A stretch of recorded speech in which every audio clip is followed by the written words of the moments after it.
Hey everyone, Brian here from Vintage Classic Specialist. Happy Monday, everyone. Hope everyone had a good Easter. It is time for another episode of Day in the Life of Vintage Classic Specialist. So let me come back to this project, mini project, micro project maybe. Probably only be here a few days. Came in today. I'll talk a little bit about that. And then let me start off with talking about what else happened around here today. So Rafa was mostly working on the Barndoor today, the 54, and just taking care of a lot of details here as far as finishing connecting the motor. So if you're new around here, this is a 1500cc, 36 horse, made 65 horse and 104 foot-pounds of torque. Anyway, so it's been dyno tested. We beat on it on the dyno. Seems great. So now it's going in the car for real. And so Rafa was connecting like the heater boxes today, although I doubt he's really going to be using the heater in Hawaii. But anyway, we're connecting it nonetheless.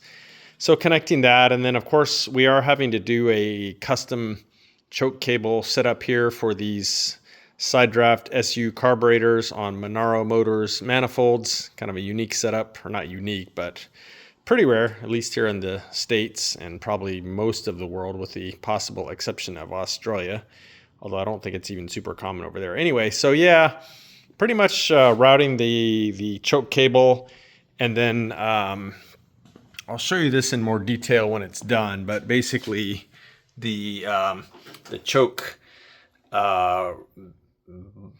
button, knob, whatever you want to call it, is over here on this end. So pretty much Rafa had to do a lot of fabrication here. So it's set up so that when you would pull it and then kind of move it off to one side, and it would lock it in the choke position. And the reason for that is, versus like a stock carburetor that 36 horse would have came with this, is that, and again, I'll show you this when it's all done and working and so on. But so this carburetor setup, it takes a decent amount of force to pull this rod, which in turn does the choke on this carburetor, which in turn moves this rod over here and does the choke on this carburetor. It takes a decent amount of force to pull that. And then there's obviously a spring on each carburetor that returns the choke, so that when you let go, it goes back to the normal running position. And so pretty much if we just did like on a regular 36 horse where you pull it and the friction in the cable and stuff is enough to hold the choke on, a carburetor that would have come on like a stock 36 horse, there's no way on this one. If you pulled it and let it go, it would just spring back. So that's why Rafa had to do some fabrication and make on the knob end so you could pull it and then move it off to one side a little bit, and then that would be the locked position, and then push it a little bit in the other direction, and then it would be able to go in and release the choke. The good news is, though, is that when I've had this motor on the test stand previously, I ran it and I did some initial running, and then the motor sat on the test stand for like a couple weeks. And I started it up again on the test stand without using the choke or anything, and it fired right up. So I'm not 100% sure he's even going to have to use the choke, but in case he does, obviously we want him to be able to use it. So yeah, it's a lot of work to do this custom setup, but in the end he will have a functional choke. So in case it is hard to start at some point, then he can pull the choke and then it should fire right up. The choke on this does two things, which is pretty much what chokes on the stock carburetors do, is they richen up the mixture, and then also they kick it up to like a higher idle. So those two things there. But anyway, so yeah, this very complicated looking linkage and arms and stuff here, that's all just the choke. The throttle itself is that thinner brass looking rod that you see there that connects the two carburetors. And then right there you can see is the actual where the throttle cable would pull on that and rotate that rod. And anyway, so that's that. Yeah, so lots of time today kind of trying to figure this out and fabricating and stuff like that. And then again, connecting like heater boxes and stuff like that. So yeah, just lots of details going into this hot rod motor here to get everything hooked up and working perfectly like we like things to work. So that pretty much was Rafa's day.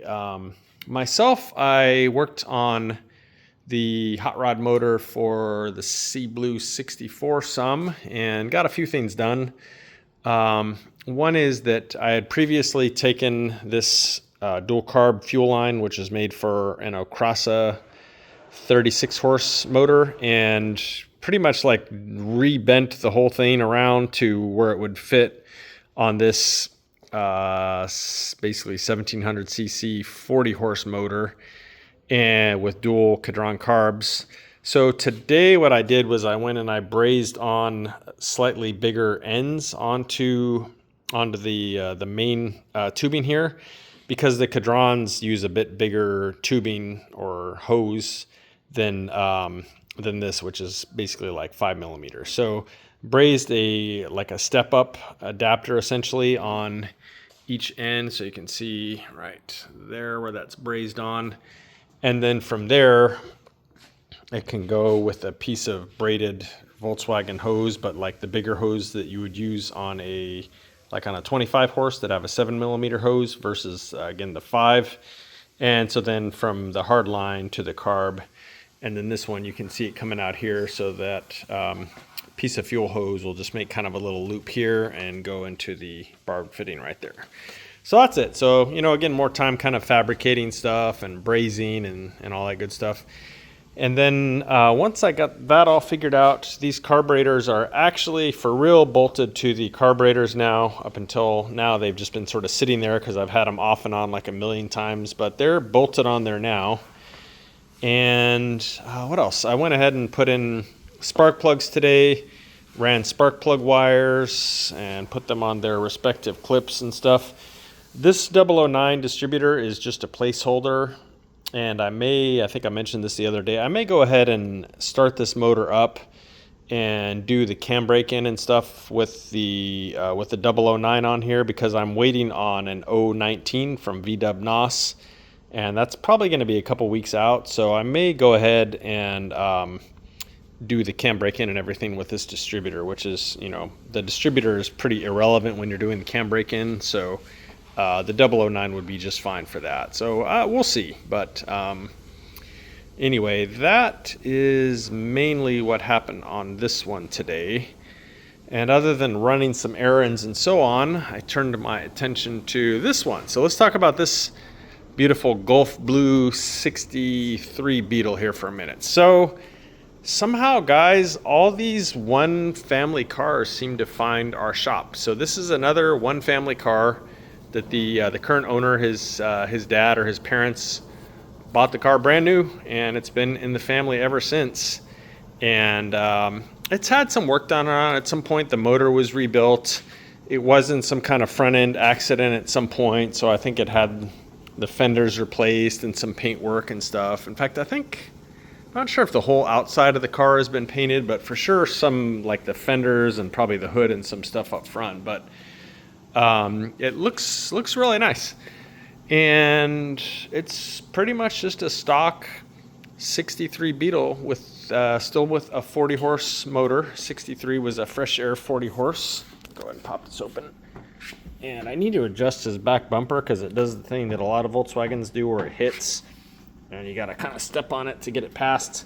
So I will adjust his back bumper because that kind of drives me crazy, and you can see where it's been like removing paint every time somebody opens and closes the deck lid. So do something about that. But the reason he brought the car in was because it would start and run, but it wouldn't idle. Like as soon as you would basically like let off the throttle, say going to a stop sign or stoplight or whatever, the motor would just die. Well, that kind of screams clogged fuel jet, idle jet. And so the first thing I did on here was with the carburetor and everything still intact is pulled the idle jet, and sure enough, it was clogged. So cleared it out, stuck it back in, fired the car up, and boom, instantly it idled perfectly.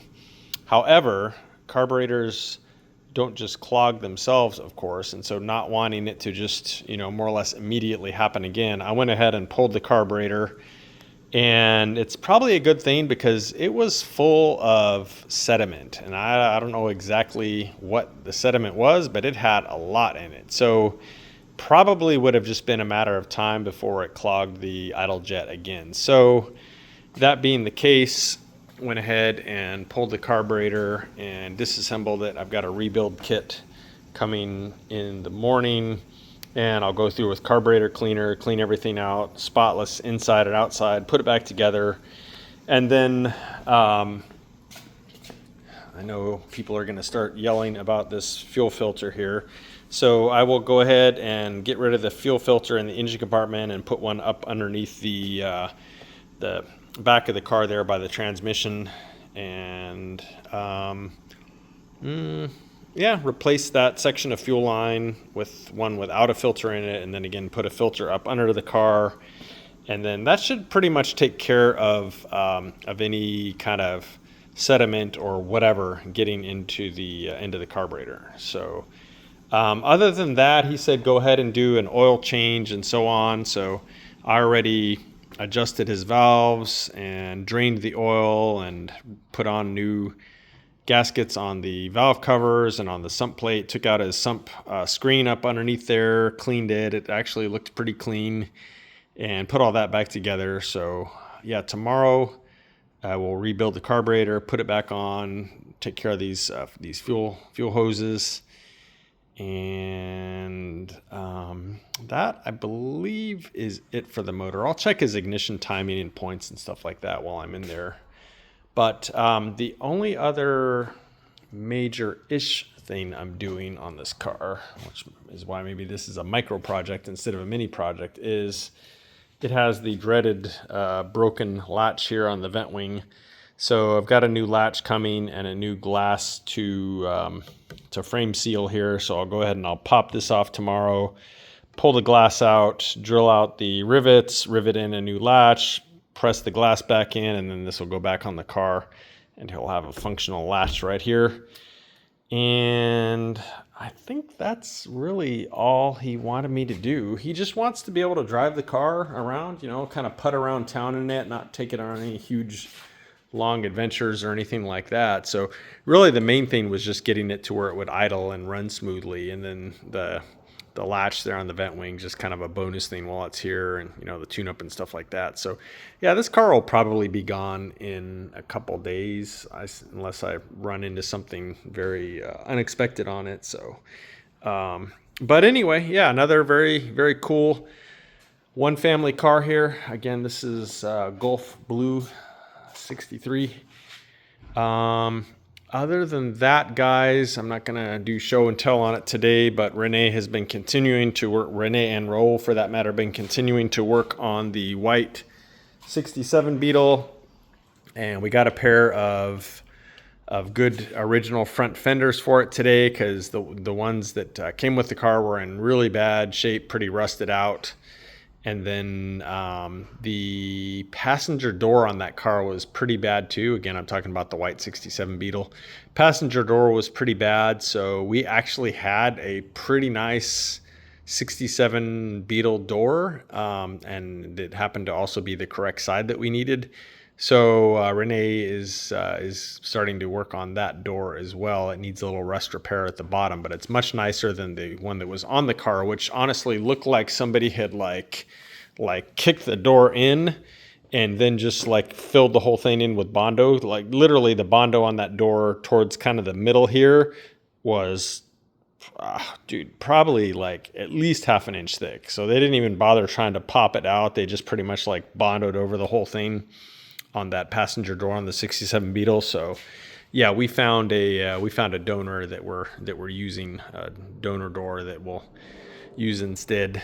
And then Santiago is continuing to work on the seats for the orange 70 Ghia, finishing up the foam and stuff like that, so that once we have a final material choice, he can get right to town on creating those covers and covering those.